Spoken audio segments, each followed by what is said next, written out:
লেবাননে বিমান হামলার পাশাপাশি সম্ভাব্য স্থল অভিযান শুরু করতে যাচ্ছে ইসরায়েল।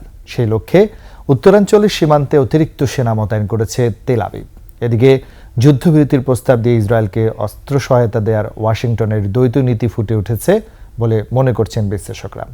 এদিকে 24 ঘন্টায় ইসরায়েলি হামলায় লেবাননে নিহত হয়েছেন 105 জন। অন্যদিকে হিজবুল্লাহ প্রধান নিহতের প্রতিবাদে পাকিস্তানের করাচিতে বিক্ষোভ হয়েছে। আশরাফ শুভ রিপোর্ট।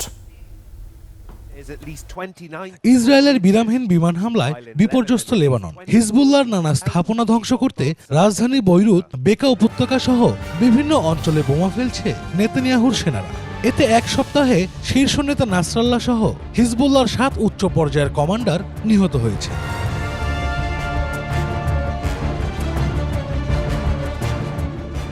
লেবাননের স্বাস্থ্য মন্ত্রণালয় জানায় 24 ঘন্টায় ইসরায়েলের হামলায় 400-র বেশি মানুষ হতাহত হয়েছে। এছাড়া 2 দিনে প্রাণ গেছে 14 জন স্বাস্থ্যকর্মীর। এ অবস্থায় লেবাননের সম্ভাব্য স্থল অভিযানের প্রস্তুতি নিচ্ছে ইসরায়েল। এরই মধ্যে উত্তরের সীমান্তে বিপুল সেনা, ট্যাঙ্ক ও কামান মোতায়েন করেছে আইডিএফ।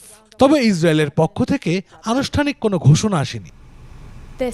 ইসরায়েলের আগ্রাসন শুরুর পর থেকে লেবাননের অন্তত 10 লাখ মানুষ বাস্তুচ্যুত হয়েছে, যার মধ্যে 50,000-এর বেশি মানুষ পায়ে হেঁটে পাশের দেশ সিরিয়াতে ঢুকে পড়েছে।